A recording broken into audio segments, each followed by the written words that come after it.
काय म्हणतो स्टार्ट करायचं लाईव्ह म्हणतात मग विचारलं की कमेंट्स होईल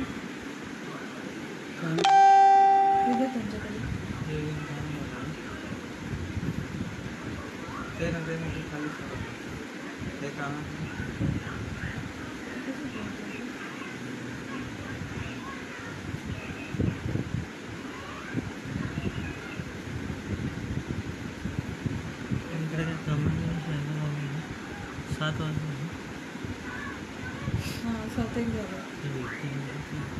दोन जण बघतात असं येते चालू झालं का डायरेक्ट स्टार्ट करायचं समजा बरोबर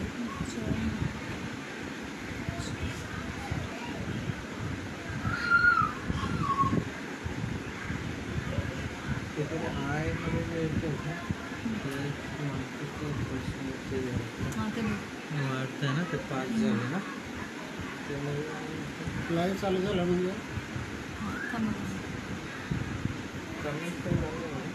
हाय वॉचिंग चालू आहे ॲक्च्युली तिकडे दिसते त्याला तुम्ही शांत करा तुम्ही नका ते दिसते हे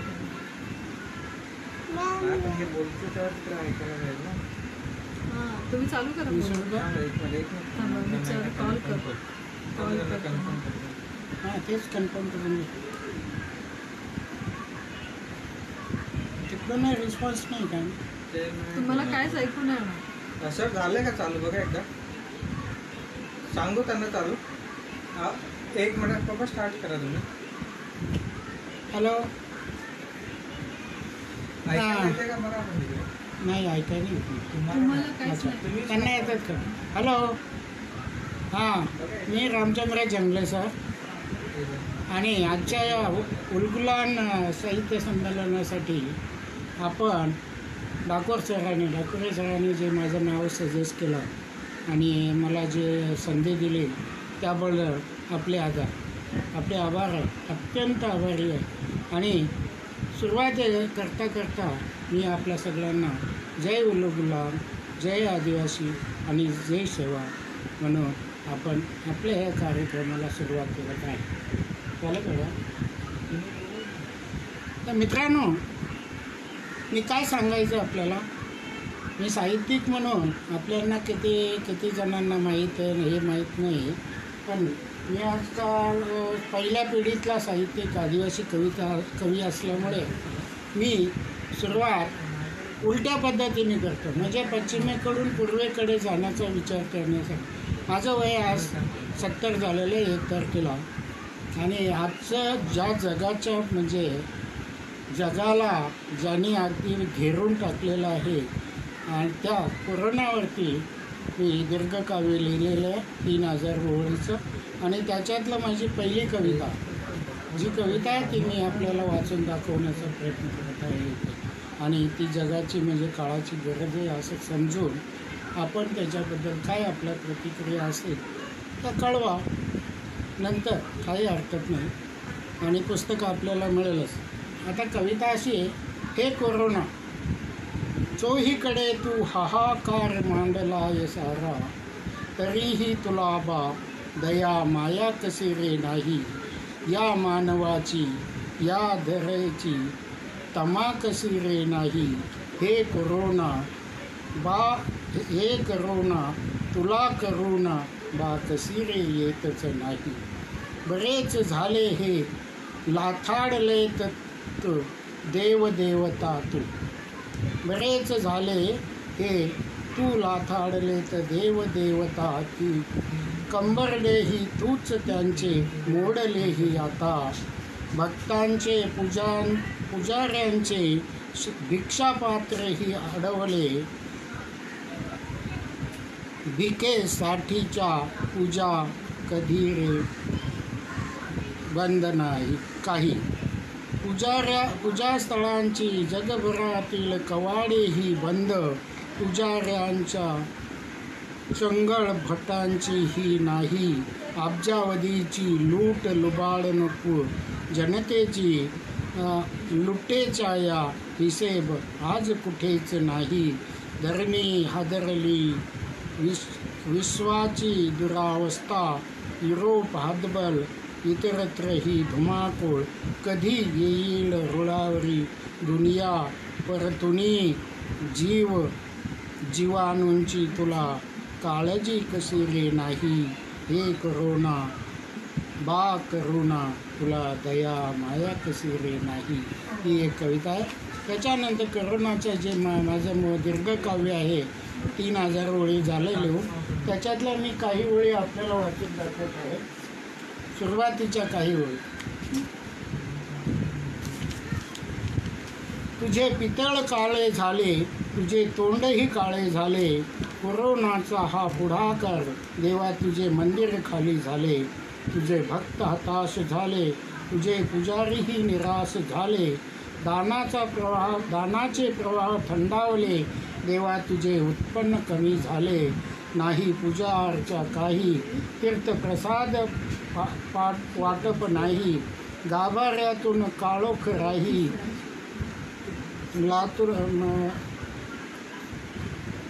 एक मेणबत्तीही लावायला एक मेणबत्तीही नाही.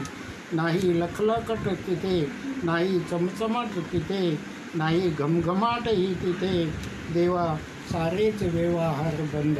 अशा प्रकारचं हे माझं दीर्घकाव्य आपल्या हातात काही दिवसांनी कोरोना हातातच टाळेबंद उठल्यानंतर आपल्या हातात मिळेल.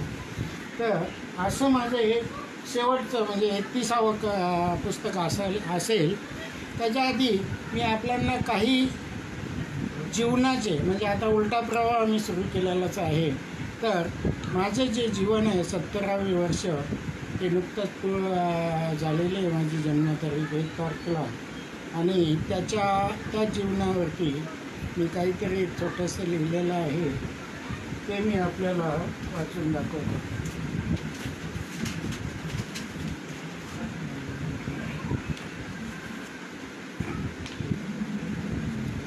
तर त्याचं असं आहे ते 70च्या वर्षानंतरचं लाईफ मी आजवर तर सगळं जगलेलं आहे. आता जगण्यासारखे काही इच्छा नाही. तर मी काय म्हणतो आहे, कवी काय म्हणतो आहे आता ह्या वयामध्ये, मी कशाला अजूनही जगायलाच हवे आहे. मी कशाला अजूनही जगायला हवेच आहे. हवे ते तर सारेच माझे जगुनी झाले आहे. हवे ते तर माझे सारे जगुनी झाले आहे. इथे मी माणूस म्हणून जगलो कधी पशु समानही. इथे मी माणूस म्हणून जगलो कधी पशु समानही. मान सन्मान मिळविले कैक कधी अपमानही.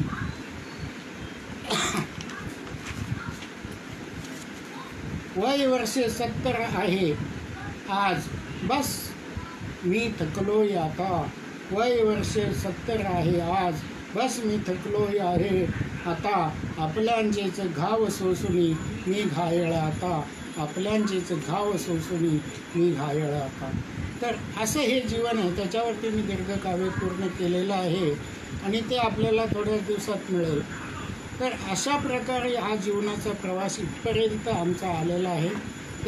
ह्या जीवनाच्या प्रवासामध्ये माझी जी साथी आहे सीता, तिने जो काही मोलाचे सहकार्य दिलेलं आहे, तिची जे काही माझ्यावरती आणि माझ्या परिवारावरती जे काही उपकार आहे त्यांची फेड करणं तसं कठीणच आहे.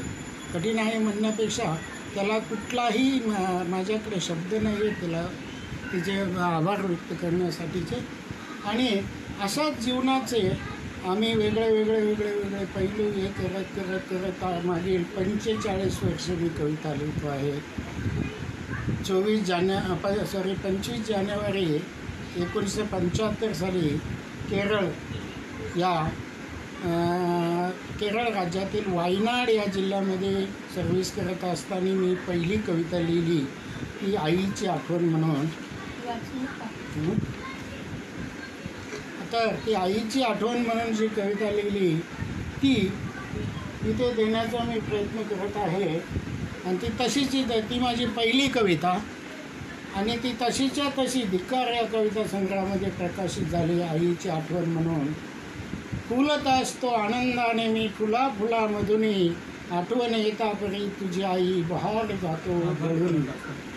जातो जळुनी स्वच्छंद फिरता कधी आकाशी राजहंस बनूनी आठवण येता परी तुझी आई पंखच पडती गळुनी स्वप्नात खेळतो समुद्रपर्यांशी पाताळी जाऊनी आठवण येता परी तुझी आई उठून बसे खडबडुनी बसता जेवाया स्वादिष्ट पक्वान पुढे घेऊनी आठवण येता परी तुझी आई घासच पडे गळुनी कामात असतो ऑफिसात पेपर पुढे घेऊनी आठवण येता परी तुझी आई सारेच जाई विसरुनी कधी मी भेटेल तुला माऊली त्या सोन्याच्या दिनी कधी मी भेटेल तुला माऊली त्या सोन्याच्या दिनी आठवणीची छळवणूक थांबवील चरणी मस्तक ठेवूनी आठवणीची ती छळवणूक थांबविल चरणी मस्तक ठेवूनी. तर मित्रांनो, आई हे दैवत असतं, प्रत्येकाचं दैवत आहे आणि ते मीही त्याला नाकारणार नाही. म्हणून आईच्यावरती मी दीर्घ काव्य लिहिलं आहे आणि ते आई आणि माई म्हणून माझी आई आणि माझ्या मुलांची आई त्या दोघींना ते डेडिकेट केलेलं आहे. ते सेपरेट पुस्तक आहे, ते कोणाला वाचायचं असेल तुम्हाला मिळू शकतो. तर ते आई आणि माय असं आहे. तर आई ही आईच असते आणि त्या आई बाबास म्हणून मी धिक्कारमध्ये एक शेवटच्या पानावरती पाठीमागच्या पानावरती लिहिले 4 ओळी. मोळी तू वाहिलीस डोक्यावरुनी मोठ पाठीशी बांधून माझी भरविलास मम मुखात घास आई तू स्वतः राहुनी उपासी आणि तुम्हीही बाबा कंदमुळे खनलीत ओझे माझे घेऊन पाठीशी वाढविले मज शिक्षण दिदले मनीन धरता आस कवडीची मनीन धरता आस कवडीची. हे असं लिहिलेलं आहे आणि कविता तिथूनच सुरू झालेले 75 सालापासून आणि आता 45 वर्ष झाली. शेवटची तुम्हाला मी आता इथं वाचून दाखवले 70 नंतरची, म्हणजे वयाच्या 70 नंतरची. आता पुढे काही कविता ह्या मी अनेक वर्षावरती लिहिला, कुठला विषय सोडला असं नाही आहे. तरीही माझ्या बालपणात म्हणजे आमच्या शालेय युगामध्ये ज्या कविता होत्या तालबद्ध होत्या, लयबद्ध होत्या, स्वरबद्ध होत्या, गाऊन वाचून आमचे गुरुजी तर त्यावेळेस कविता गायनाचा 1 तास ठेवायचे, म्हणजे शेवटचा किंवा कधीतरी 4वी-5वीला असताना.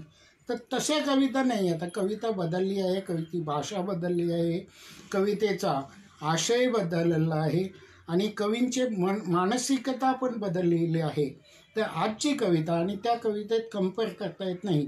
तरीही माझी जी कविता आहे ती वेगळी आहे आणि वेगळ्या पद्धतीची आहे. ते काही कविता हे मी सांगतो. वजन, माझं वजन मी करू शकतो, माझं वजन मी करू शकतो, मला ते समजत आहे. माझ्या कपड्याची किंमतही सांगू शकतो, ती मला माहीत आहे. परंतु माझ्या कवितेचं वजन व मूल्य मला कसं कळणार?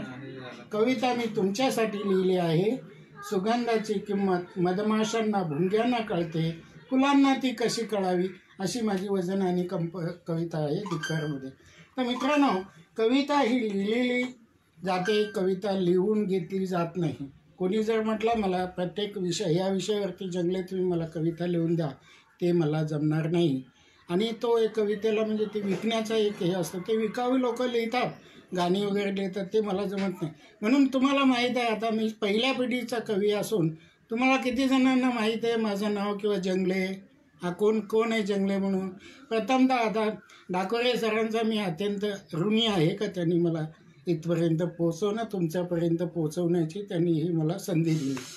आता मित्रांनो, काही कविता ह्या वेगळ्या विषयाची, मी प्रत्येक विषयाची लिहिले तुम्हाला सांगितलं.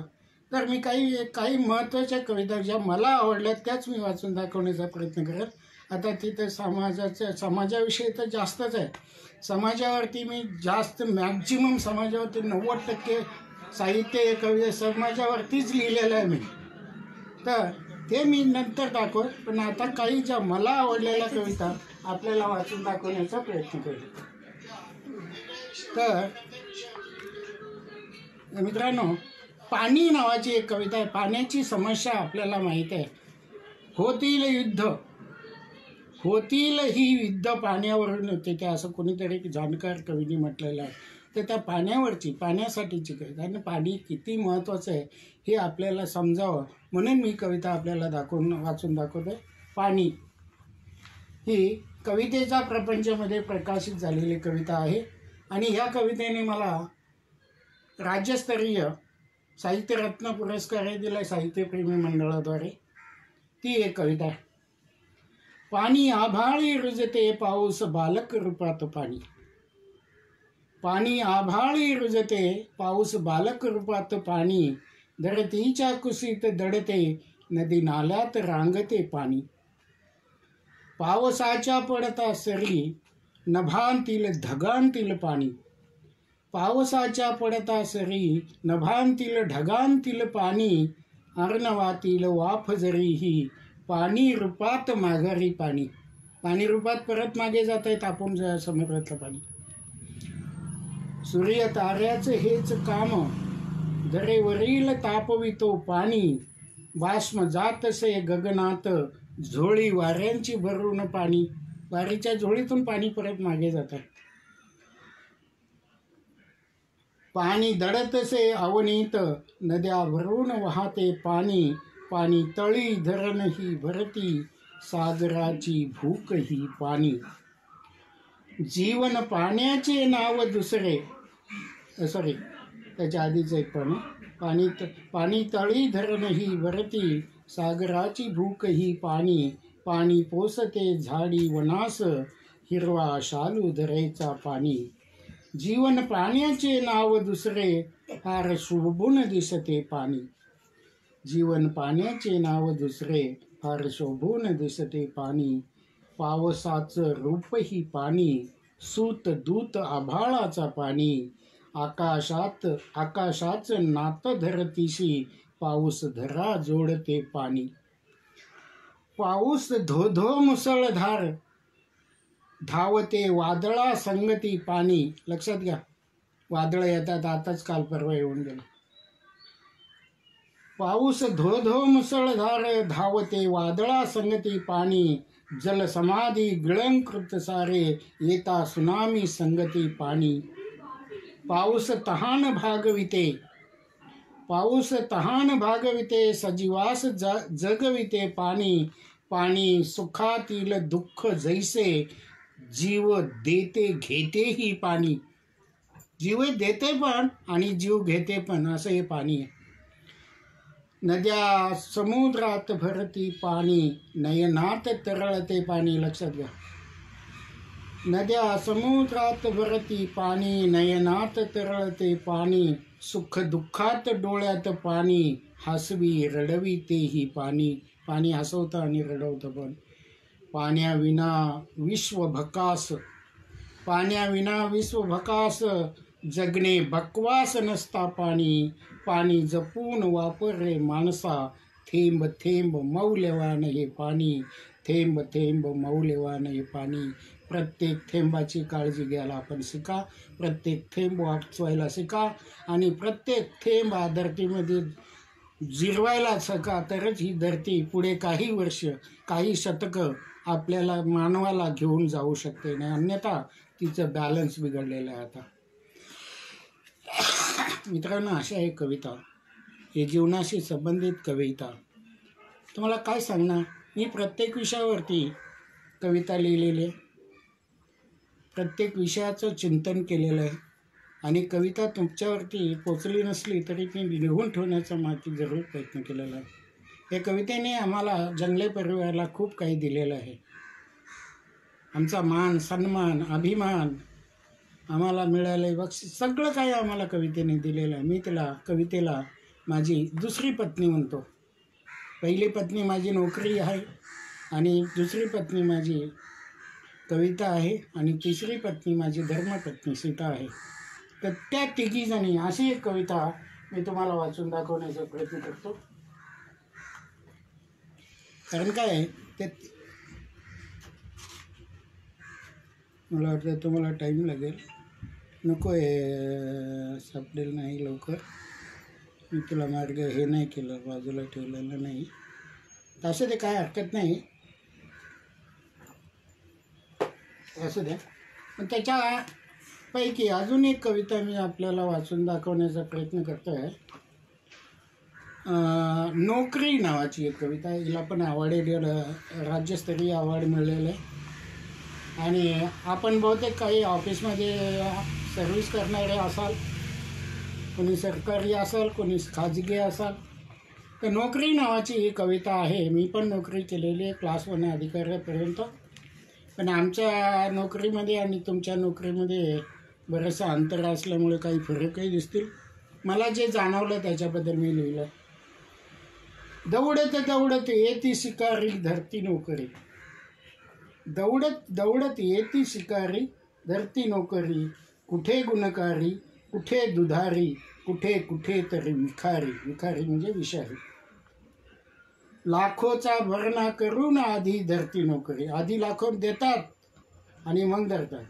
कुणी अधिकाऱ्याला घूस देऊनी धरती नोकरी, काळ्या पैशावर डोळा ठेवूनी धरती नोकरी, कुठे कर्मचारी कुठे अधिकारी, कुठे कुठे लाचारी. अशा नोकऱ्या आहेत आजकाल. आमच्या वेळेला तर असं नव्हतं, एवढं नव्हतं असं माझं एक मत आहे.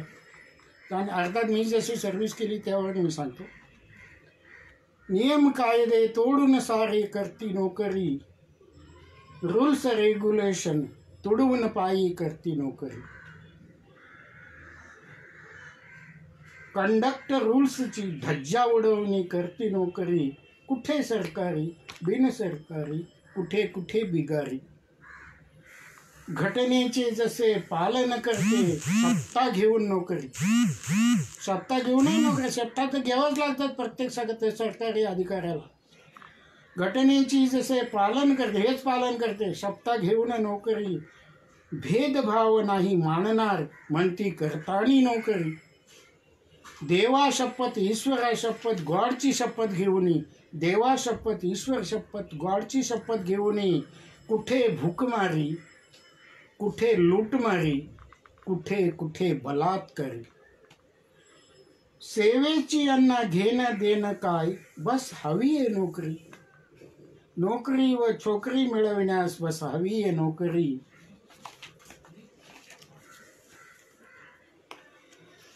नंतर धनसंपदा गाडी बंगले मिळवण्यासाठी नोकरी.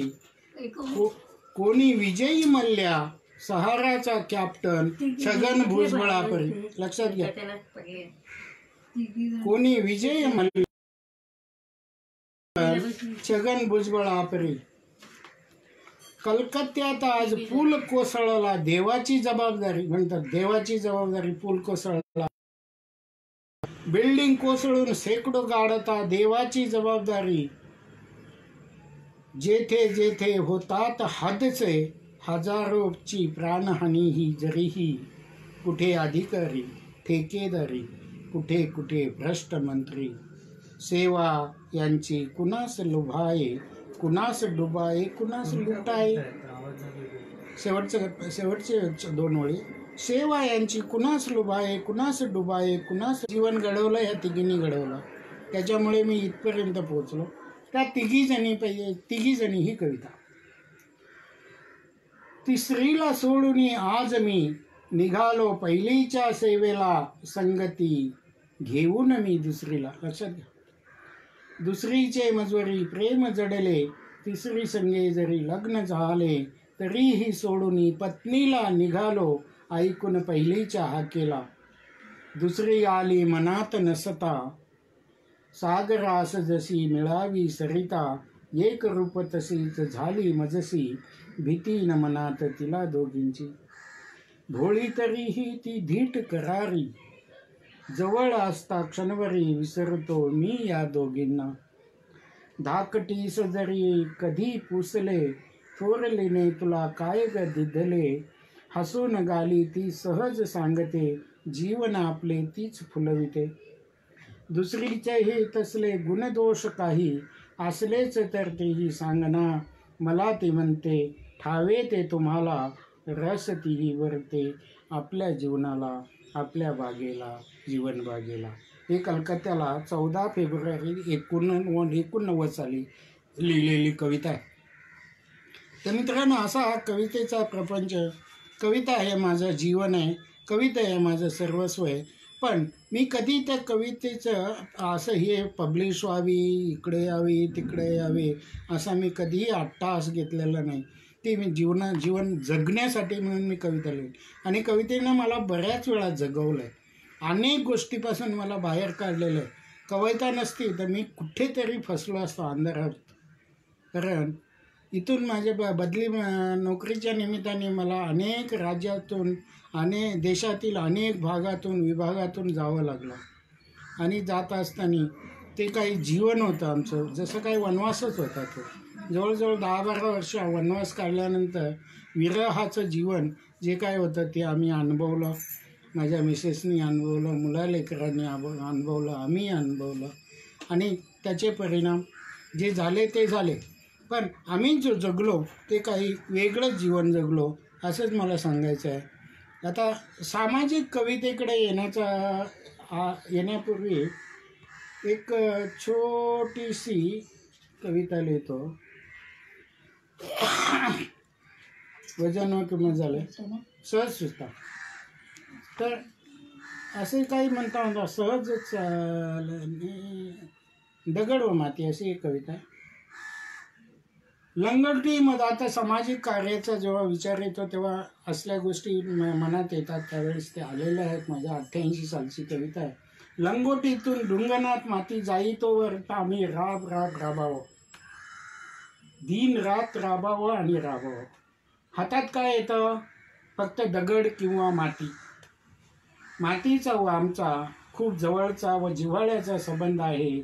दगडही तसेच सवंगडी आहेत आमचे देव नव्हे. दगडही तसे सवंगडी आहेत आमचे देव नव्हे. तर मित्रांनो, अशा ह्या कविता हे पुढे सुरुवात झाल्यानंतर आमचे मित्र तुकाराम रोंगटे त्यांना माझी आवडलेली सगळ्यात दुसरी चांगली कविता, म्हणजे त्यांना आवडल्याप्रमाणे तिचं नाव आहे. आता ही सामाजिक कविता आहे, आदिवासीशी संबंधित आहे, म्हणून मी आपल्या पुढे सादर करतो. त्याचं नाव आहे चिलिया वध. आपल्याला माहीत आहे ती घटना. चिलियाचा वध करते चांगोनातून. कांडन कांडिते बिचारी कांडन कांडिते, कांडन कांडिते बिचारी कांडन कांडिते, उखळामध्ये डोकं चिलियाचं चांगुना भोजन कांडिते. लक्षात घ्या. आले जोगडे जोगी कोणी दारात ते अतिथी, साध्वी सती म्हणून त्यांचे भाबडी स्वागत मांडिते. केली मागणी भोजनाची अलख निरंजन म्हणून, राक्षस भुकेले किती युगांचे तिथेच बसकान मांडले. बसले तिथे, हालायची काही हे नाही. काय पदार्थ पक्वानांचं का जेवण तिने पुसले. भोळीने विचारलं, काय पदार्थ पक्वानांचं का जेवण तिने पुसले. गोड देवड मी करू का काही, भोळीने प्रस्ताव मांडिले. पुढे काय म्हणतो बघा. छिथू करुणी गोसावड्यानी, छिथू करुणी गोसावड्यानी तिला धुडकारिले. मांसाहाराचे स्वादिष्ट रुचकर खायला सत्वर मागितले. बघा जोगिनी काय मागितलं? मांसाहाराचं जेवण. कुठलं जनावर गाय म्हैस या दुसरे स्वापद कापू, कुठलं जनावर गाय म्हैस या दुसरे स्वापद कापू. सांगा तुम्हाला हवे त्याचे मी मांस रांधाया टाकते, रांधाया घालिते. अशी त्यांना सांगते. परत प्रतिप्रश्न. नकोत चतुष्पाद प्राणी पक्षी ते. बघा, नको चतुष्पाद प्राणी पक्षी ते अथवा दुसऱ्या प्राण्यांचे मांस. तुझ्या बाळाचे शिर कापुनी चांगुने शिजवी चिलियाचे. हे मागणी. पुन्हा असतो. नको चतुष्पाद प्राणी पक्षी ते अथवा दुसऱ्या प्राण्यांचे मांस. तुझ्या बाळाचे शिर कापुनी चांगुना शिजवी चिलियाचे. काळीज करपले त्या मातेचे, काळीज करपले त्या मातेचे दुष्ट शब्द हे असे ऐकुनी. असला कोठला धर्म जगी या मांस बाळाचे का मागितले. कुठला धर्म आहे असा? आईकडे बाळाचं मांस काय मागवत आहे? काय धर्म आहे ते? कुठले धर्म आहे ते? कोणाचे धर्म आहे? कोणासाठीचे? पुढे काय म्हणते, चिलिया चिलिया म्हणून हाक मारली त्या निर्दयी मातेने. तरी माता निर्दयी मी म्हणतो, ती नसेल तरी. चिलिया म्हणून हाक मारली त्या निर्दयी मातेने, उलटा टांगुनी माळ्याला तिने शिरे बाळाचे चाटले तरी चाटले. किती कपटी गुरु आणि कधी क्रौरेही त्या मातेचे, धर्मच बुडविला आदिवासींचा चांगुने, चिलियास वधिले चांगुने चिलियास वधिले. अशी ही कविता. कुठे आहे धर्म? आणि हे फक्त आदिवासींनाच लागू आहे असं माझं एक मत आहे. माझं जो संशोधन, माझा जो अभ्यास आहे तो असं म्हणतो. तर अशा अनेक कविता आहेत माझ्याकडे. रोंगटे सरांना पाहिजेत एक 40 कविता 50 त्या मी सगळ्या तयार केलेल्या आहे. त्यांच्यापर्यंत त्या पोचलेल्या. कोरोना आल्यामुळे ते काही मी पाठवू शकलो नाही. तर असल्या काही कविता. तर मित्रांनो, कविता ह्या लिहिल्या जात नाहीत असं म्हणतात, पण ती लिहिली जाते. लिहिली म्हणजे लिहून कोणी मागितली का ह्या पर्टिक्युलर विषयावरती, पर्टिक्युलर याच्यावरती कविता लिहा, तर ती नाही लिहिली जात. तर अशा ह्या कविता पुढे चालत हे आहे माझं 23वं कविताचं पुस्तक आहे. 23वं, टोटल 32वं आहे. आणि मग अशाच कविता पुढे वाढत गेला. आणि मी एकूण 40,000 ओळींची कविता आतापर्यंत पूर्ण केलेली आहे. 40,000 कविता लिहिताना मी जवळजवळ 30 कविता संग्रह, त्याच्यात 5-6 कविता संग्रह आहेत आणि बाकीचे दीर्घकाव्य. तर मी दीर्घकाव्य जास्त लिहिलेले आहे. किती वेळ झाला आहे का? त्यांच्याशी हे करून म्हणजे तसं ॲडजस्ट करायला पाहिजे. 7:30 अर्धा तास झाला त्यांच्याशी संपर्क होता. नाही ठीक आहे. तर असे 40,000 कविता आजपर्यंत मी लिहिलेल्या आहेत. तुमच्यापर्यंत सगळ्या पोचलेल्या नाही. कोणापर्यंत किती पोचल्या असतील हाही नाही विचार. 3 भाषेत मी लिहितो, हिंदी, इंग्रजी आणि मराठी. तर इंग्रजीतला माझा जो the moments I lived with हा कविता संग्रह पहिलाच आहे. पहिला म्हणजे दुसरा म्हणावं लागेल. त्याला आंध्र प्रदेशचे मी ज्यांना गुरु मानले ते सीतारामय्या सर यांनी त्याला प्रस्तावना दिलेली आहे. ते M लिटरेचर आहेत आणि त्यांनी मला ते पुस्तक आहे तिकडेच हनुमान जंक्शन विजयवाड्याच्या जवळ आंध्र प्रदेशमध्ये प्रकाशित झालं. आणि चांगलं पुस्तक आहे, तसं काही वाईट नाही. त्याला दक्षिण आफ्रिकेचे माजी प्रेसिडेंट, राष्ट्राध्यक्ष, आदिवासींचे मसिहा नेल्सन मंडेला यांनी मला त्या पत्रावरती उत्तर दिलं. तो मला मिळालेला सगळ्यात मोठा अवॉर्ड आहे असं मी समजतो. आणि त्यांचं ते पत्र माझ्याकडे आहे. मी कधीही कुठे पब्लिश करत असतो आणि त्याचा उल्लेख मी करत असतो. ते आता नाही आहेत, पण त्यांचे आशीर्वाद माझ्या पाठीमागे आहेत. अर्थात मी इंग्रजी लिहायचं इकडे आल्यानंतर थोडं कमी केलं, पण मराठीमध्ये माझं बऱ्यापैकी काम चालू आहे. आणि दीर्घकाव्याचा विचार केला तर मी दक्षिण भारताचे आपले क्रांतिकारक म्हणा, आदिवासींचा क्रांतीवीर वीरप्पा गौंड याच्यावरती पहिलं दीर्घकाव्य लिहिलं आणि ते प्रकाशितही झालेलं आहे. त्याची समीक्षा आपल्या आदरणीय प्राध्यापक केशव मेश्राम सरांनी जवळजवळ 7-8 पानाची समीक्षा त्याच्यावरती केली त्या पुस्तकाची. आणि ते लोकायत नागपूरचे एक पत्रिका होती त्याच्यातून प्रकाशित होऊन आलेली आहे. तर मी त्या वीरप्पांच्या दीर्घकाव्याच्या आधीची एक कविता तिथे प्रकाशित झालेली ती थोडक्यात वाचून दाखवतो, जास्त नाही वाचत. आणि मग त्याचे काही भाग दाखवतो. तर तो हा वीरप्पा आहे ना, हा आपला पांडिचाची नावाची एक आदिवासी कम्युनिटी होती. त्या कम्युनिटीचा हा हिरो आणि म्हणजे आदिवासींचा हिरो. त्याला चंदन तस्कर म्हणून हिणवले गेले. तर असा हा वीरप्पा त्याची ही कविता. सावध आता या देशाला करावेसे वाटले, म्हणून कठोरही अपशब्द हे लिहावेसे वाटले. कसे सोसावेत किती जगावे करून हाजी हाजी, आमचाच देश नाही बालका जवळ कराया राजी. हातात घेऊन बंदुका आता लढावेसे वाटते, म्हणून कठोरही अपशब्दही लिहावेसे वाटते. अपशब्द म्हणजे चुकीचं नाही असं नाही, पण मी कबूल करतो. आम्हीच आमचे दुश्मन म्हणून परके वैरी झाले, भाव बंदकी मुळे परदेशी लाली लालही झाले. वाल्ह्याने आमच्या सेपुटही आम्हालाच लावले, म्हणून कठोरही अपशब्द हे लिहावेसे वाटले. लढलो पडलो उद्ध्वस्त झालो जरीही देशासाठी, पोलिसांची तरी बंदूक छातीवर आणि दंडूक पाठी. स्वातंत्र्याच्या 60 वर्षातही काहीच नाही बदलले, म्हणून कठोरही अपशब्द हे लिहावेसे वाटले.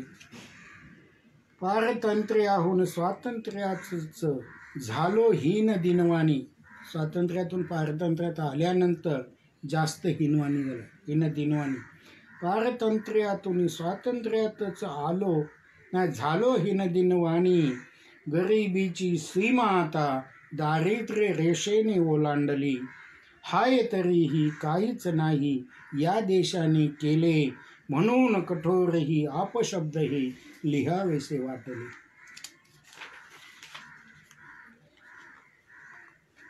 अन्याय अत्याचार उपास तापास आहे नेहमीचा, कडे कपारीत उघडा नागडा राहतो पुत्र मानवाचा. 21व्या शतकातही जगणे पाषाण युगातले, म्हणून कठोरही अपशब्द हे लिहावेसे वाटले. सोडून साराच मान सन्मान जगत राहिलो आम्ही, देश आमचा तरीही कवडी मोल गणलो आम्ही. कळाले नाही आमचेच कुठे कधी काय चुकले, म्हणून कठोरही अपशब्द हे लिहावेसे वाटले. मित्रांनो, सगळं वाचावंसंच वाटतं. काही चुकीचं लिहिलं नाही असं माझं प्रामाणिक मत आहे. आपण आपलं त्याच्यावरती हे करा, विचार करा. वणव्यातून उन्हा तान्हातून उद्ध्वस्त आम्ही झालो. वणव्यातून उन्हा तान्हातून उद्ध्वस्त आम्ही होतो. वादळातून पाऊस थंडीतून कोलमडूनही पडतो. आधार जंगल संपत्तीही हिरावून घेतले. आधार जंगल संपत्तीही हिरावून घेतले, म्हणून कठोरही अपशब्द हे लिहावेसे वाटले. आता ते विरोध म्हणण्याचं म्हण. आता त्याच्यावरती कसं काय मी काव्य लिहिलं ते मी थोडक्यात 1-2-4 कडवी वाचून दाखवतो. विरप्पा विरप्पा हे विरप्पा, हा देश वीरांची खान विरप्पा, भारत सुरांचे मैदान विरप्पा, म्हणून तूही लढवय्य विरप्पा. माती विरप्पा, बी तशी येती फळे झाडाला, विरप्पा विरप्पा विरप्पा असं त्याची सुरुवात केलेली आहे. माती येथली पावन पवित्र विरप्पा, नद्या नालेही पवित्र आम्हाला विरप्पा, पर्वतराई सागरही पवित्र विरप्पा, दगड दोंडे येथले आहेत पवित्र, जंगलही बंदिस्त तरी कोणाला बोलायचं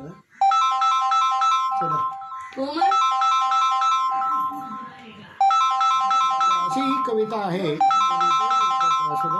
हिमगिरीची विरप्पा, 6 गुड्याचे विशालता विरप्पा, नीलगिरी काराकोरम तसेच विरप्पा, पर्वताचे आदर आम्हा अभिमान, वंदनामचे वनराईला विरप्पा विरप्पा विरप्पा. असं हे 2200 लाईनीचं काव्य आहे. आणि हे काव्य बऱ्यापैकी आहे. आपल्याला कोणाला वाचायची इच्छा असेल तर आपण वाचू शकता. त्याच्यावरती अभ्यासही होत आहे. पुढे विद्यार्थी वाचत आहेत, काही PhD, काही MPhil, काही अभ्यास होतो याच्यावरती. तर हे माझं पहिलं दीर्घकाव्य.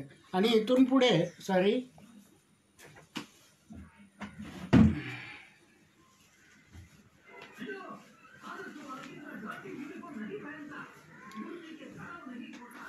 आणि वीरप्पा झाल्यानंतर मला जशी काही दीर्घकाव्य लिहायची नशा आल्यासारखं वाटलं आणि मी आतापर्यंत जवळजवळ 20-25 दीर्घकाव्य लिहिलेले आहेत वेगळ्या वेगळ्या विषयावरती.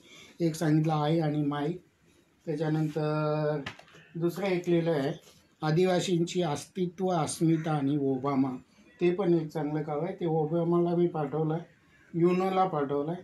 इथल्या या देशाच्या कधीही इनॲक्टिव्ह असणाऱ्या काही संघटनेला पाठवलं आहे, पण त्यांनी काही त्याचा पाहिजे तसा रिस्पॉन्स दिलेला नाही आहे. त्या ओबामाबद्दल मी थोडक्यात सांगतो.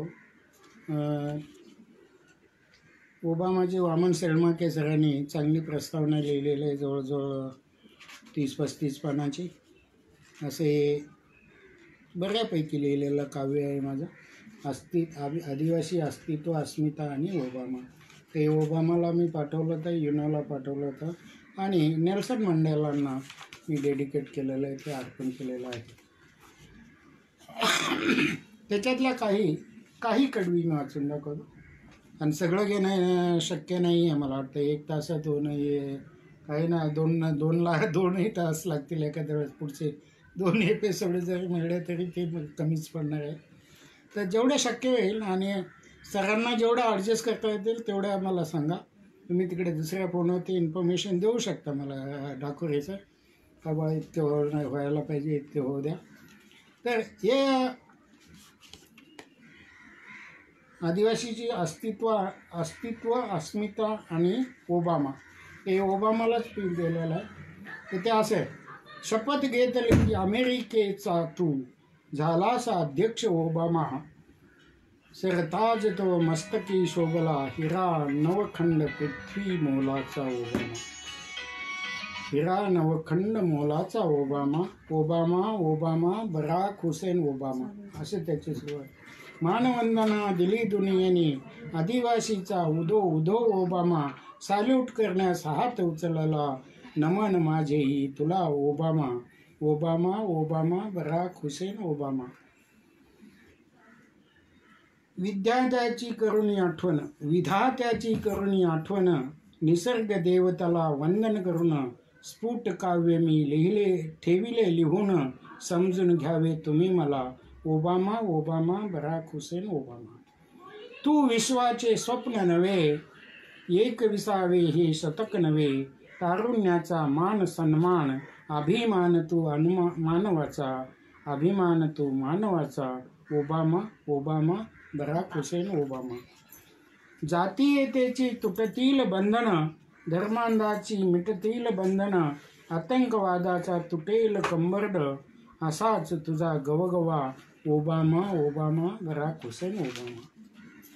नाही अमेरिकेचा दूत ओबामा तू, आफ्रिकेचाही नाही सूत ओबामा. आफ्रिकेत जन्म झालेला आहे त्यांचा, निग्रो परिवारामध्ये. आफ्रिकेचा नाही सूत ओबामा, नाही ख्रिश्चन, नाही मुस्लिम तो मुस्लिम आहे, लक्षात घ्या. नाही ख्रिश्चन, नाही मुस्लिम, आदिवासींचा तू पूत Obama. Obama Obama Barack Hussein Obama. अफगाणिस्तानाचा नाही शत्रू ओबामा, नाही पाकिस्तानाचा नापाक इरादा, साऱ्या जगाचा तू दादा गणला, मानवतेचा अनमोल हिरा Obama. Obama Obama Obama. Very good. Obama Obama Obama. काळा गोरा भेद मिटविला, निग्रो असूनही अध्यक्ष झाला. लक्षात घ्या, आम्हाला स्वातंत्र्य, आम्हाला मतदानाचा अधिकार किती वर्ष होऊन झाले, त्यांना आता मिळाला 60च्या दशकात. तरीही ओबामा त्याच्या स्वतःच्या हिमतीवरती निग्रो जमातीचा पुढाकार घेऊन अमेरिकेचे राष्ट्राध्यक्ष होऊन गेले. आम्हाला काय मिळालं? काही नाही. आम्हाला अजून कोणी आमच्याबद्दल कोणी विचारही करायला नाही. आदिवासीच नाही आहे म्हणतात या देशामध्ये, काँग्रेसही म्हणतात, ते दुसरेही तेच म्हणतात. आणि मग आम्ही कुठे गेलो 11 कोटी आदिवासी? साऱ्या जगाचा तो दादा गणाला, मानवतेचा अनमोल हिरा ओबामा. Obama Obama Obama. काळा गोरा भेद मिटविला, निग्रो असूनही अध्यक्ष झाला, आफ्रिकेत जरी जन्मला असं तू, अमेरिकेचा बहुमान दिला तुला, अमेरिकेने बहुमान दिला तुला. ओबामा ओबामा बरं. कशाला मनात शंका कुशंका, काल परवाची सडकी डंका, आज पुढे उभा प्रसंग बाका, जगशांतीचा हाच मोका, ओबामा ओबामा ओबामा. तर असे हे दुसरं एक दीर्घकाव्य, हेही जवळजवळ 2000 लाईनीचं आहे जवळपास. तर हे पण सुंदर आहे. आणि हे माझ्या सगळ्याच आदिवासींचे जेवढे काही प्रश्न आहेत, हजारो प्रश्न याच्यात मांडलेले आहेत, याच्यात आणि त्याच्यात पण. आता दुसरं एक सरांनी मला त्याशी सांगितलं होतं, हिंदी एखादी कविता म्हणा तुम्ही, डाकुरे सरांनी. तर माझा हिंदी दाग नावाचा एक कविता संग्रह प्रकाशित आहे. त्याच्यातली गोदा नदी नाशिकपासून जाऊन खालून राजमंद्रीपासून खाली समुद्र घेऊन खाली जाते समुद्राला भेटायला. ते क्रॉस करता करता मला सहज विजयवाड्यावरून कलकत्त्याला वगैरे जाताना तिची आठवण आली. ती गोदा मला क्रॉस करताना एवढं मोठं पात्र आहे राजमंद्रीपाशी. तिथे गेल्यानंतर मला ती कविता सुचली, तर मी आपल्याला वाचून दाखवतो. गोदा से मिला मिलन. गोदा से मिला मैं गोदा से मिला, क्या खुशी हुई मुझे जब कई सालों से मिला. किती इकडे नाशिकला कधी भेटला असेल काय माहीत नाही, पण आठवण आली का तिथे गेल्यानंतर ही गोदावरी वरून आली महाराष्ट्रात. ऐसा अचानक मिलन हमारा आंध्र प्रदेश के राजमंद्री में हो गया, यादों की जब बरसात हुई, मन मन में खुशी का बसंत खिला, मन मन में खुशी का बसंत खिला. कैसी हो तू गोदा, कहाँ चली तू गोदा. मी विचारतो तिला, दादा गोदा कैसी हो तू, कहाँ चली है तू गोदा, क्या चला है किधर से आई तू गोदा, मुझे पहचानती हो, याद कर तो ज़रा, अपना तो रिश्ता पुराना है, याद आई तब मन में चांद खिला, याद आई तब मन में चांद खिला. आठवण आल्यानंतर खरंच आनंद झाल्यासारखं वाटतं. हो, महाराष्ट्राची माई आहे ती खाली येते, तिची आठवण आली. हजारो मैलों से तू भाग रही हो. किती हजारो मैलापासून भागते ती. चल रही हो, बढ़ रही हो, बढ़ती रही हो. चालते आहे, वाढते आहे, बढ़त मोठी पण होत आहे. तेरे दिल में ना कोई भेद कोई भाव, तू सभियों की जननी हो, प्यारी हो, लाडली हो, तू जो जीवन बांटते फिर रही हो. ती काय वाटते, जीवन वाटते फिर रही. छोटा बड़ा ना सोचा तूने देखा भी नहीं, सोचा बड़ा ना छोटा बड़ा ना सोचा तूने देखा भी नहीं, पहाड़ पर्वत कई पार किए थकी भी नहीं. पत्थरों को मिलाया मिट्टी को भी अपनाया. बघा, पत्थरों को मिलाया मिट्टी को भी अपनाया, सभियों का साथ लेकर यहाँ तक आई हो, जहाँ तुझे मैं अभागी मिला. तेरे जैसा मैं भी मुसाफिर हो, अपने को छोड़कर परदेश हूँ चला. तू जब मिली मुझे तो जन्मभूमि याद आई. बघा, तू जब मिली मुझे तो जन्मभूमि याद आई, नासिक में मिला था तुझे वह तस्वीर याद आई. तब तू नन्ही चंचल प्यारी सी एक बाला थी. नासिकला छोटी सी गोदावरी है. तब तू नन्ही चंचल प्यारी सी एक बाला थी, आप तो बड़ी हो गई हो, जवान तो लगती हो, थकी भागी हो तो भी बहुत प्यारी लगती हो. तुमने तो सभियों को जीवन पिलाया प्यार दिया, धन्य हो तू गोदा, मुझे तो कुछ ना मिला. हजारों मील चली हो तू नागिन की चाल से, हजारों मील चली हो तू नागिन की चाल से, मैं भी आया हूँ यहाँ तक, पर आया हूँ रेल से. मी रेल्वेने येतो. हम दोनों भी मुसाफिर प्रवासी इस दुनिया के, हम चल रहे हैं चलते ही रहेंगे जन्म जन्म तक. रोकने का बैठने का सोने का भी बहाना नहीं, चल चले हम, आशा है फिर मिलेंगे, कहाँ मिलेंगे कौन जाने. अच्छा तो गोदा, तो मैं चला, आप तो मैं चला. तर मित्रांनो, अशा आहे काही कविता लिहिल्या गेल्या. आणि लिहिल्या गेल्या म्हणजे काय नुसत्याच लिहिल्या नाही, त्यांच्यामध्ये अनेक घटना घडतात. काही चांगलं असं एक इन पेड़ों से मोहब्बत कीजिए अशी एक कविता होती कुठेतरी. जर मला लवकर सापडली तर मी आपल्याला वाचून दाखवेन.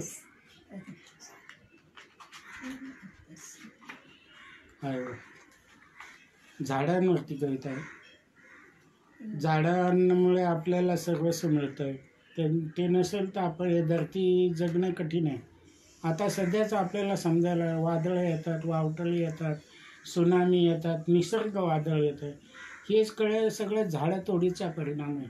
इन पेड़ों से मोहब्बत कीजिए, इन पेड़ों से मोहब्बत कीजिए, ये हमें फल देंगे, फूल देंगे, बदले में हमसे क्या मांगेंगे, सिवाय इसके कि आप इन पर कुठार न चालाइए. आपण कुऱ्हाड नको चालवायला झाडांवरती, तोडू नका. बच्चों को हम बढ़ाते हैं, बड़े लाड़ प्यार से संभालते हैं, लाखों का बोझ भी उठाते हैं, इनके लिए कोई पैसा न चाहिए, बस कुछ महीनों तक संभाल कीजिए. काही महिन्यापर्यंत झाडांना पाणी घालावं. आपको कभी ना भूलेंगे ये, जन्म जन्म तक साथ देंगे ये, आपके दिल से सेवा करेंगे ये, कृतज्ञ है ये, कृतज्ञ नहीं बनेंगे, इन पेड़ों से मोहब्बत कीजिए. ये जात धर्म को नहीं मानते, उच्च नीचता नहीं समझते, गरीब धनवान में भेद न जानते, इंसान हो या जानवर कोई भी, सभी पर समान छाव बसरते, इन पेड़ों से मोहब्बत कीजिए. तूफान को ना लाएंगे ये, पर तूफान से हमें बचाएंगे. लक्षात घ्या. बोझ नहीं बन जाएंगे ये, बोझ बनने से बचाएंगे ये, वृक्ष हमारे रक्षक है ये, हमारे लिए मर मिट जाएंगे, इन पेड़ों से मोहब्बत कीजिए. सुखा भी नहीं लाएंगे ये, सुखे से हमको बचाएंगे, बाढ़ बनकर न आएंगे ये, पर बाढ़ से हमको बचाएंगे ये, पेड़ दुश्मन नहीं है हमारे, सच्चे यार है, यारों को पहचानिए. साथी साथ छोड़ सकेगा, यार यारी तोड़ सकेगा, इंसान इंसानियत भूल सकेगा, हमारा अपना पराया बनेगा, सच्चा मित्र दुश्मन भी बनेगा, ये तरुवर कभी कभी न बदलेंगे, कदम कदम पर हमको आलिंगन देंगे, कदम कदम पर हमको आलिंगन देंगे. तर अशा मित्रांनो, ही झाडाची कविता. हे झाडं नाही. आता आपल्याकडे बघा, तुम्हाला हे काय विचारू नका, सगळे डोंगर उडगे बोडके झालेले. माझ्या बालपणी ज्या डोंगरांमधून आम्ही फिरायचो, वाघांशी सामना व्हायचा, तरसांशी सामना व्हायचा, ते आमच्या असे जवळून जायचे, तर आम्ही त्यांच्या जवळून जायचे. आणि वाघ आणि तरस आदिवासी कधी एकमेकाला घाबरत नाही आहे. त्यांनी फक्त एकमेकाच्या डोळ्यात बघायचं असतं.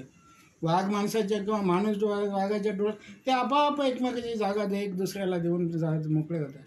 तर अशी ही परिस्थिती मित्रांनो. तर पुढचं दीर्घ काव्य मी काय आपल्याला सांगू शकतो. काही कविता मी सांगतो इथे. जीवन आहे आता, याची देही याची डोळा, हे माझं एक पुस्तक आहे. तर आपलं जीवन हे कसं आहे, मी सुरुवातीला सांगितलं का कशाला अजून जगायचं आहे. ते याची देही याची डोळा. जेव्हा आपण स्मशान घाटावरती जातो तेव्हा विचार काय करत असतो काही माहीत नाही, पण मला काय वाटलं, मी काय लिहिलं ते बघा. याची देही याची डोळा, माझे मी मरण पाहिले, स्मशान घाटावरील जळते माझेच शरण पाहिले. जेव्हा मी गेलो, कोणाला तरी घेऊन गेलो असेल मित्राला वगैरे, तेव्हा मला याची देही याची डोळा, माझे मी मरण पाहिले, स्मशान घाटावरील जळते माझेच शरण पाहिले. ओल्या सुख्या लाकडांवरी मढं ठेवलं होतं पसरून, ज्वाला भडकू लागलेल्या तेल मीठ फेकणारे पाहिले. माझेच होते ते सखे सोयरे, लक्षात घ्या, माझेच होते ते सखे सोयरे, जीवनभराचे त्रास देणारे, खांद्यावरील मडके ज्याच्या, डोळ्यात त्याच्याच श्रावण पाहिले. मुलं लेकर ज्यांच्यासाठी मी आयुष्याच्या केल्या चिंधड्या, काळजांच्या त्या तुकड्यांचेही फुललेले मी वदन पाहिले. घरदार प्रपंचाचे सुखही कुठले, क्षणभराचे ते धननी दौलत, उद्ध्वस्त होणारे महल बंगले, धनिकांनाही रस्त्यावरी पाहिले, अशी ही कविता. तर मित्रांनो, कविताचा हा माझा प्रांत आहे.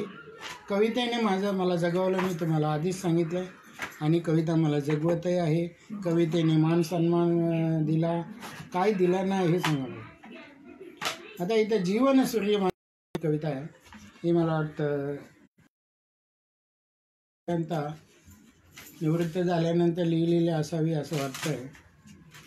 आता एक एक केस कसा पिकाया लागलेला, तेव्हा एक एक केस पिकायला लागला. आता एक एक केस कसा पिकाया लागले, सूर्य माझा जसा झुकायला पश्चिमेला. पूर्व दिशेला कधी काळी मी उधळण केली सूर्यप्रकाशाची, आता पश्चिमेस अंधकार वाढाया लागलेला.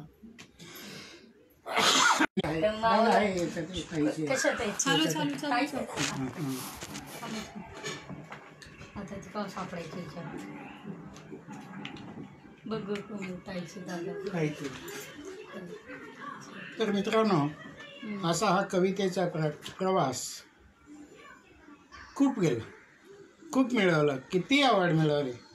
पण सांगितलं तसं, तुम्हाला सांगितल्याप्रमाणे मंडेला सरांचं सगळ्यात मोठं योगदान आणि त्यांचा तो आशीर्वाद, आपला पण आशीर्वाद आहे.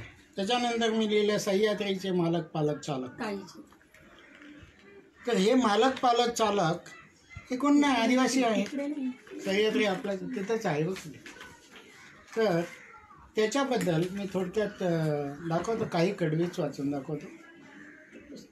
धूम धड धडाड धूम गरजत होत्या, धूम धड धडाड धूम गरजत होत्या, तोफा जेव्हा रणांगणी, वीर मावळे लढतच होते तेव्हा, तलवारी संगीनी घेऊन. नसले त्याच्यात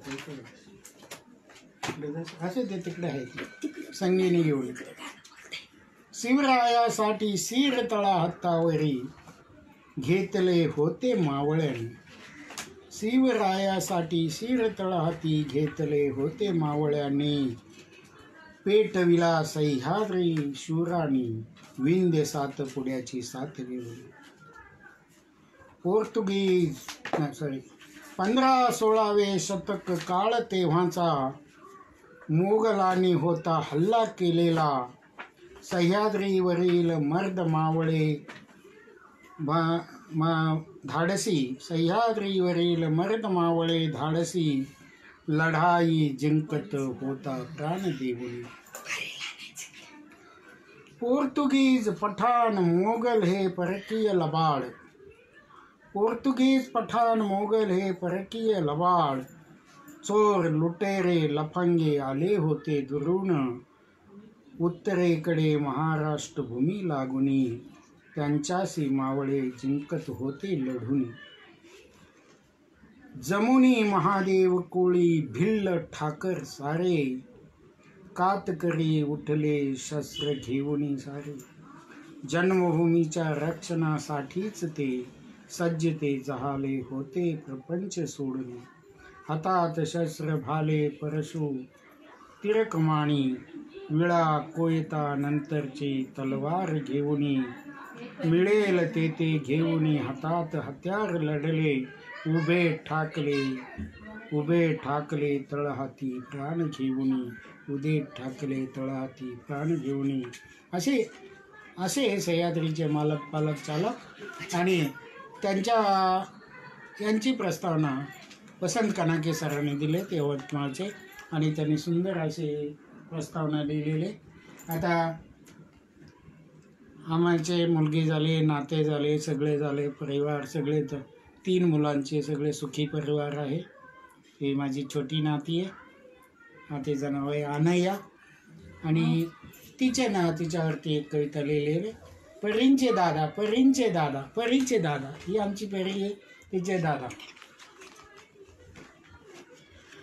मोठा दादा छोटा दादा दादा अनेक दादा, छोटा दादा मोठा दादा दादा अनेक दादा, माझे आहेत 4 दादा, त्यातील एक हा राजदादा. राजदादा पहिला आहे माझ्या मुलीचा मुलगा.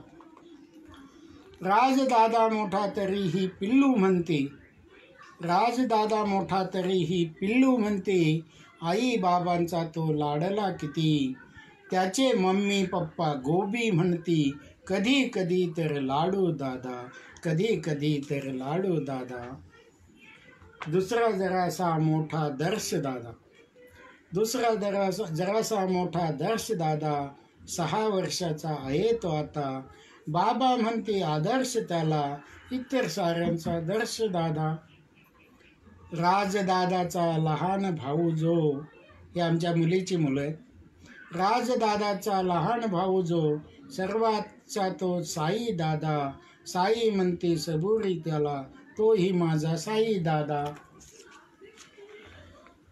दुसरा माझा हा अर्णव दादा, सखा आहे माझा दादा. अर्णव म्हणजे महान सागर, साऱ्यांचा लाडका अर्णव दादा. मी अनया, आमचं नाव अनया आहे. मी अनया आताच जन्मली, 4 दादांची बहीण लाडली, परिवारांची परी गणली, लाड करणारी 4 दादा, लाड करणारी 4 दादा. ही अशी आमची लाडकी नातोंड, 5 नातोंड आहेत आणि प्रत्येकजण आहे सुखी आहेत. तर मित्रांनो, ह्या असल्या कविता, असल्या आमचं हे. तर ते बालकांवरती पण एक लिहिलेलं आहे कविता संग्रह, बालस्वप्न म्हणून हे इथं आहे. तर ते त्याच्यातली एखादी कविता दाखवतो मी आपल्यासाठी वाचून. बालस्वप्न आहे. तर हे सगळे छोट्या छोट्या मुलांचे आहे आणि त्यांचं जीवन हे वेगळंच आहे. तर मी एखादी बालमजूर नको आहे, छोटीशी. चांदोबा चांदोबा, हे चांदोबा, बालपणी मी तुला नेहमीच नमस्कार करायचो दोन्ही हात जोडून, देव मानायचो ना तुला खुशाल थोड्या मोठ्यांच्या सांगण्यावरून.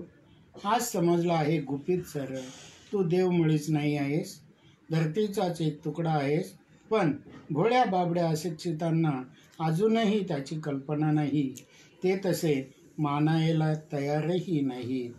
चिकटून बसले आहेत जुनाट संस्कृतीला, लबाड फसव्या पुराणवादाला. विज्ञान युगात माणूस चंद्रावर पोहोचून माणसाने चंद्रावर वस्ती केली आहे, घरे बंगले बांधले आहेत.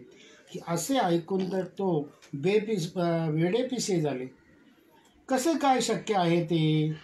मानवाने देवाच्या डोक्यावर पाय ठेवला, हा काय अनर्थ, ही दुनिया बुडायची वेळ आली आहे असे समजून अक्षरशः धाय मोकळून रडू लागले. रे देवा, तुझे भोळे भक्त लहान मुलासारखे, अरे चांदोबा चांदोबा, अरे चांदोबा चांदोबा. तर असे एक कवितेचा प्रपंच. आणि पुढे मी सांगतो आपल्याला. तर हा, तर किती आपल्याला टाईम डेकोरेशन मला सांगतील तिकडून त्या बाजूला, मी तोपर्यंत चालू ठेवतो. आणि इकारलेला कविता ललना. हां,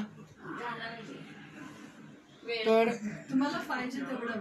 व्हेरी गुड, सांगितलं त्यांना. Okay, thank you sir. तर हा माझा स्त्रीवरची कविता आहे, त्याच्यात इखारलेल्या ललना म्हणून. तर याला मला पहिला राज्यस्तरीय अवॉर्ड मिळालेला आहे. तर याच्यातली कविता मी एक वाचून दाखतो. आजी असते एक खेडेगावची आपली आजी, ती आजीची कावड अशी त्या कवितेला नाव दिलेलं आहे मी. हातात काठी नातवाला पाठी, हातात काठी नातवाला पाठी, म्हातारी सैताला निघाली, उठत बैसत ठेचाळत ती आजीची कावड चालली. आजीची कावड चालली असं मी म्हटलं आहे त्याला. आपल्याला किती कल्पना पटते नाही मला समजत नाही, पण मी लिहिलं आहे. 5 कोसावरी शेती जरीही, डोंगर चढुनी उतरायचे जरीही, कुबडी तडाक निघाली, आजीची कावड चालली. वाळूने गेले आहे जरीही, कमान तिची झाली जरीही, उठत बसत तशीच चालली, आजीची कावड चालली.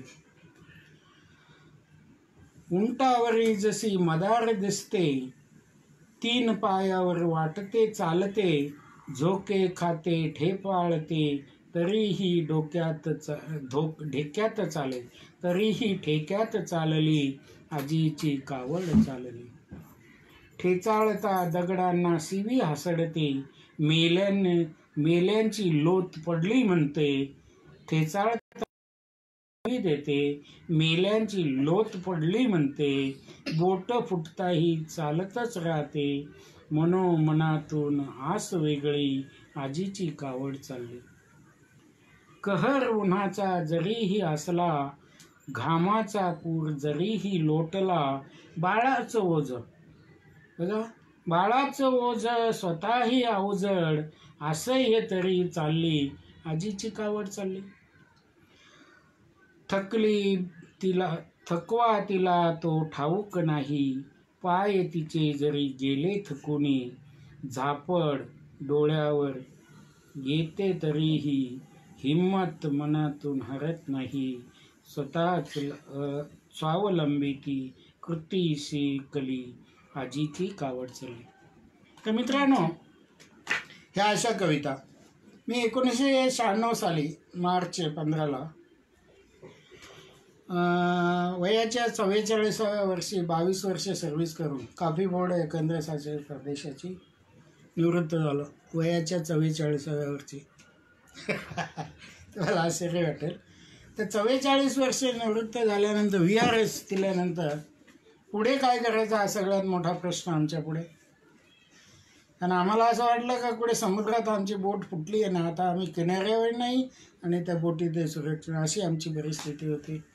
काहीतरी मिळलं थोडंफार VRSच्या मोबदल्यात, एक्सग्रेशिया म्हणायचे त्याला, कोणी गोल्डन हँडसेक म्हणायचे. त्यावेळेस आमचं हे पहिलं डिपार्टमेंट VRS देणारं, त्याच्यावरती आम्ही निवृत्त झालो, घरी आलो आणि जे काही मिळालं होतं ते एका दुकानामध्ये इन्व्हेस्ट केलं, दुकान घेतलं.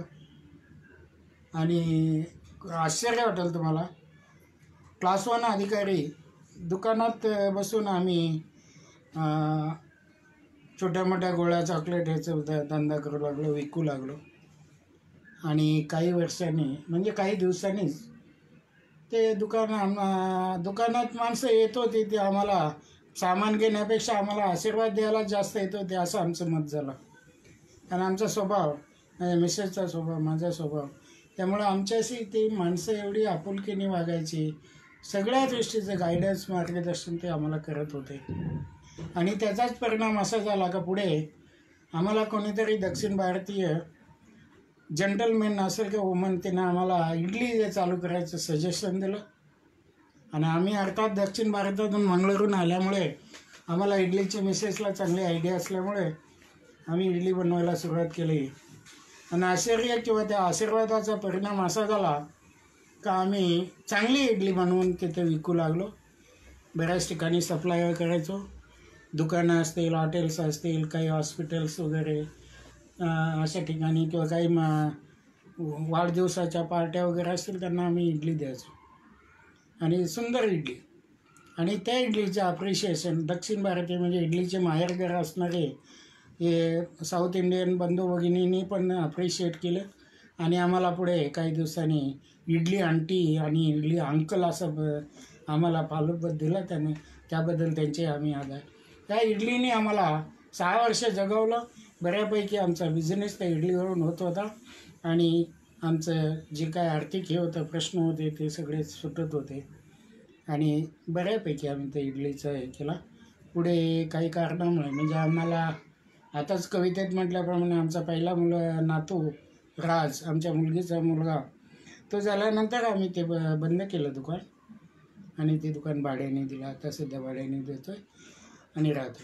त्यावेळेस थोडासा माझ्या कवितेकडे दुर्लक्ष झाला, पण कविता मी लिहितच होतो, त्याच्याबद्दल काही हे नाही आहे. आणि कविता लिखाण चालू होतं. ती कविता आम्हाला अनेक प्रश्नांची सोडवणूक करत होते, असं माझं एक प्रामाणिक मत आहे. आणि त्या कवितेने आम्हाला जगवलं आहे, आम्हाला इथपर्यंत आणलं आणि त्याचंच पुढे परिणाम चालतच आहे. कविता ही काय थांबली नाही लिहायची. म्हणजे पुढे भावचावते लिहिले, अनेक कविता संग्रह लिहिले. त्याच्यानंतर आता नुकतेच म्हणजे नोव्हेंबर डिसेंबरमध्ये हा एक दीर्घकाव्य आलेलं आहे माझं. हा देशावरचा आहे, देशभक्तीचं आहे म्हणा. आणि मला आता पुढे काय असं झालं का मी एका कवितेमध्ये मी सगळे प्रश्न मांडू शकत नव्हतो, म्हणून कदाचित मला हे दीर्घकाव्य लिहायची एक बुद्धी दिली परमेश्वराने, मला ती एक अर्पण केलेलं आहे. आणि म्हणून एकाच विषयावरती मी एवढं मोठं दीर्घकाव्य लिहू शकतो. हे सगळं देशभक्ती असते. त्याच्यातल्या मी काही कडवी आपल्याला वाचून दाखवतो. आता ही 70 वर्ष झाल्याची मातेची आहे. आई 70 वर्षाची झाली. आपला देश स्वतंत्र होऊन 70 वर्ष झाले. माझ्या वयाला 70 वर्ष झाले, थोड्याफार फरकाने, मागे पुढे 5-6 महिन्याचा आहे. तर तो 70ची तू जरी ही माते, भय येथले संपत नाही, भय येथले संपत नाही, भयान अवस्था संपत नाही. 70ची तू जरी ही माते, दैन्य तुझे ते संपत नाही. नाही संपत, काही नाही संपत, काही फरक पडला नाही. स्वातंत्र्य मिळालं.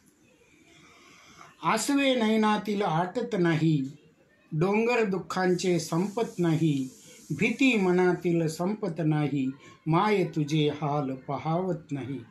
नाही आईचे हाल पाहत. आता सगळ्यांचं ते एवढी फिलिंग असेल असं वाटत नाही. ते प्रत्येकाच्या मानसिक याच्यावरती अवलंबून असतं. हजारो वर्षे हेच चालले आहे. श्री बालकांचा बाजार मांडला आहे. शृंखला खुनांची संपत नाही, हाल तुझे ते संपत नाही. दलित आदिवासीवर अत्याचार, अन्याय क्रूरता खपत नाही. पाट रक्ताचे थांबत नाही, रक्ताळलेले रूह थांबत नाही. रक्ताळलेले रूह थांबत नाही. कित्येक पिढ्यांच्या कत्तली केल्यात, या भूमीने आजवर सोसल्यात. स्त्री बालक तरुणांच्या हत्या, आहुत्या देणे हे थांबत नाही, हाल तुझे ते संपत नाही, दैन्य तुझे ते संपत नाही. हजारो काळे निळे डाग ते, तव बदनावरी फुललेले ते. काळीमा तव देहावरला, काळीमा तव देहावरली, माते आजही मिटत नाही. तुझ्या वेदना संवेदना आई, डोळ्यात अश्रुधाराच आई. ओघळ माई आसवांचा तव, 1000 वर्षही थांबत नाही, दैन्य तुझे ते संपत नाही. तुझ्या आसवांचे पूर वाहिलेले, तुझ्या आसवांचे पूर वाहिलेले, नद्या नदही भरून राहिलेले. आजही सरितांचे जीवन रक्ताळलेले, पाणी म्हणून जल वाहत नाही, पाणी म्हणून जल वाहत नाही. 6 डिसेंबर 1992 रोजीचा धोका. आपल्यापैकी किती जणांना माहीत असेल सांगता येत नाही. 6 डिसेंबर 1992 रोजीचा धोका. अयोध्येमधील बाबरी हादसा कपटाने घडवून आणला खलानी. आतंक त्याचाही काही संपत नाही, अंकतंग त्याचा काही थांबत नाही. बाबरी पाडली तो धोकाच होता. कोर्टाच्या भाषेत कंटेम्प्ट होता. कोर्टाने दिलेले जबाब वकीलनामा, कोर्टात दिलेले जबाब वकीलनामा, त्यालाही इथे किंमत नाही, त्यालाही इथे किंमत नाही. अजून 2-3 लाईन.